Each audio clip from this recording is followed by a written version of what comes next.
real pod newscast with Levon Putney with a quick check on what's going on. So here's my man to get into it.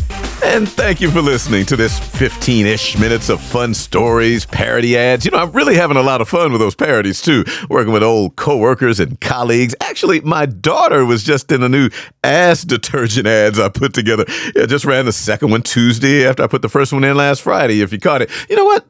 I'll go ahead and run one of them again coming up in the first break. Why not? And watching this nor'easter storm in the weekend forecast now for us here on the East Coast, great, mess up our plans. Also, sports. Asia Wilson. Enough said. My favorite stories of the day. Yeah, and honor these stories because there's something about saying monkey. It just makes me smile. I don't know about anyone else, so I'll be cheesing here for the next minute. Because a little spider monkey was running and hopping around South Carolina's town of Utahville. Last Saturday is when the Post and Courier newspaper is reporting the town's clerk says she heard some folks talking about seeing a monkey near a restaurant, which is not a normal thing to see in South Carolina. And the clerk was at a fall festival the town was having, so she grabbed the mayor and his wife, and they went to that restaurant where somebody last saw it. And sure enough, a monkey. They took a picture of it hanging on the back of a car, but then said the thing ran off to a nearby bank.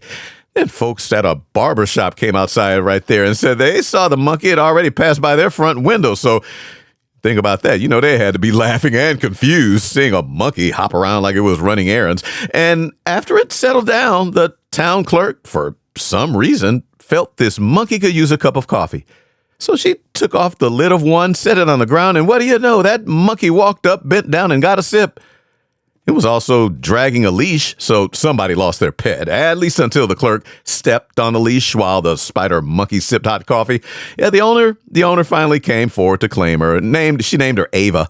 No harm, no foul. Monkeys legal as pets in South Carolina, and for the record, 10 times in this story I got to say monkey.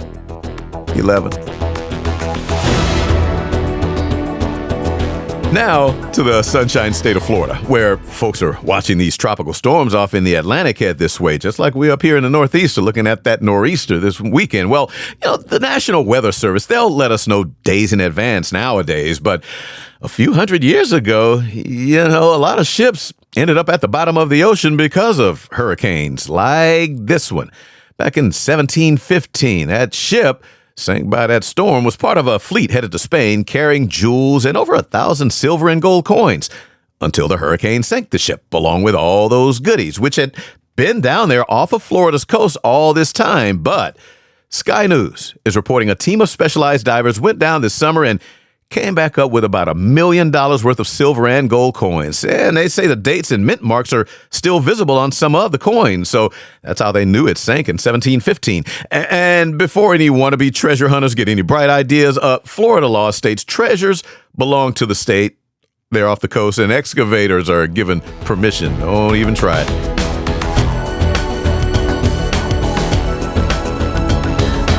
I don't know what this dude did to tick off his ex-girlfriend in Florida's Volusia County, but if this 28-year-old woman is guilty, she apparently felt he did something.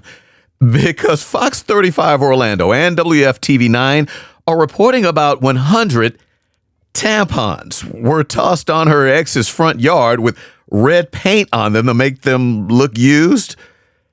And hate to point it out, but somebody was apparently bold enough to check to see it was paint.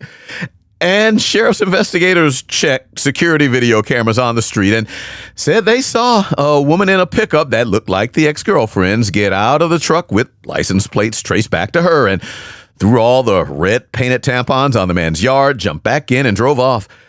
Volusia County Sheriff's deputies arrested the 28-year-old, charged her with stalking. She's now on paid leave from her job as an Orange County firefighter.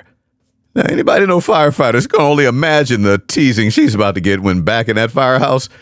Back in a moment, but before the break, a word from the Jams Podcast. Blazing the best hip-hop, R&B, reggae, soca. You can download the Jams Podcast mix for free. Just Google search Jams Podcast Mix. It's Jams Hour Mix with Greg H.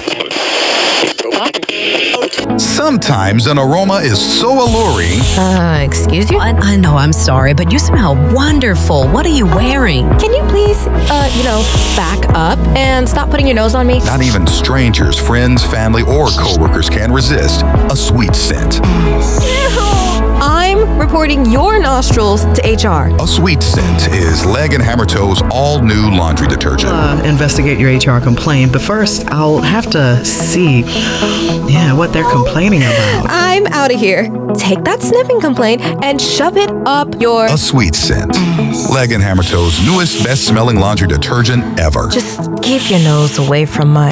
Available in stores nowhere.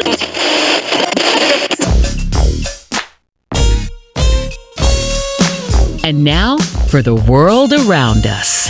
The Ontario Provincial Police, go by the OPP for short, got a call the Sunday night before last from a driver who ended up sounding like they were naughty by nature.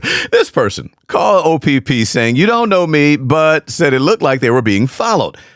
Village Media's Bay Today news site is reporting cops then went out and caught up to the driver, but did not see anyone following. So they pulled over the car, walked up, and noticed the driver was acting paranoid, but say they think the paranoia came from the freshly burned weed they walked up smelling. So the story on Canada's Bay Today news site said the 26-year-old was charged with driving while impaired, had their license suspended for 90 days, and their car impounded. All for calling the cops on themselves. And the day before that, driver's paranoia got the best of them. Also in Ontario, somebody stocked up on salsa and dips. The Essex County OPP put out word that the Saturday before last, some thieves stole $35,000 worth of salsa and dips, being shipped inside a 53-foot trailer. CTV News is reporting the 18-wheeler was stolen, then a second truck was taken without a trailer. Cops say both of the trucks were eventually ditched and found, but not that trailer with all the salsa and dipped, gone. So if anybody knows of a sports bar, restaurant, grocery store, or somebody with more salsa and dips than they know what to do with in Canada, Ontario police would like to hear from you. Now to this 39-year-old lottery winner in England. The BBC is reporting this guy just went from living the dream to living out a cautionary tale. Since, we all say we'll pay off debt, buy a new house, or fix up the old one, and maybe take a trip if we hit all the numbers and win the lottery jackpot. What we usually don't say, though, is exactly what the 39-year-old did.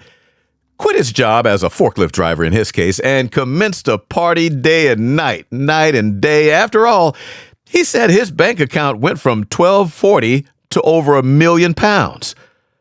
2 months of living the good life with all that after buying that winning scratch-off card in July, and never defined, by the way, to the BBC what his version of hard partying was, but described the ending as an ambulance ride.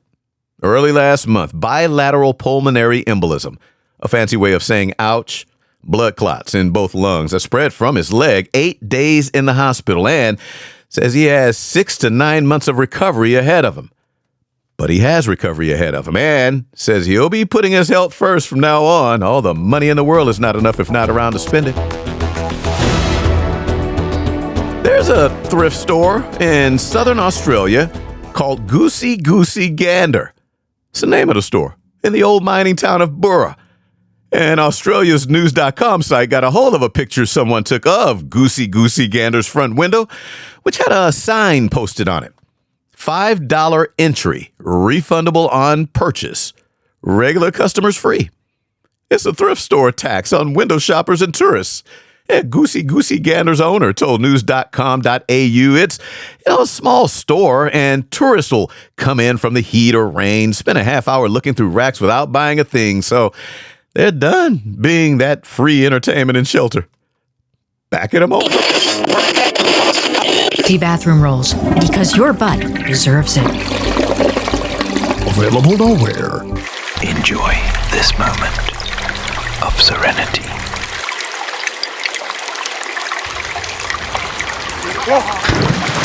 You Bigfoot out that water.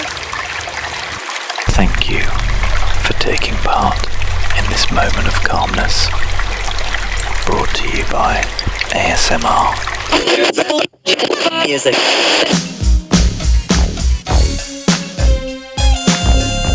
What's up with what's going down, though? Yeah, because we're lucky to get free peanuts, wafers, and soft drinks when flying on these airlines in America. Meanwhile, to the north, Air Canada's flight attendants are now offering free beer and wine, along with the snacks, to economy passengers, not even first class.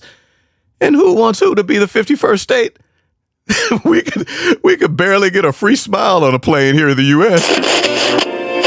And the way your go-kart pays, wiggy, wiggy, wiggy, we can't see whatever happened to your booty, but we still love your flat butt waist. And the way your go-kart pays. I picked wig up, I picked him up off the floor.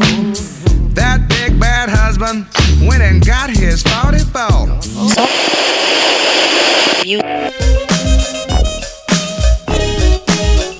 And that is a wrap for another Real Pod Newscast. Cannot tell you how much I appreciate you all tuning in and hitting me up with comments and tips. Thank you. And keep the feedback coming. Email on the website, up on all the socials, the team at Blend Marketing. They've been a huge help with all that. So please follow and like and comment. For now, though, chill. Yeah, have a great weekend. Back on Tuesday. This has been the Real Pod Newscast with Levon Putney from Show Enough Productions. And for more, hit up the website, realpodnewscast.com. That's real with 2 E's. This is Big Daddy Marty Allen. Thanks for listening.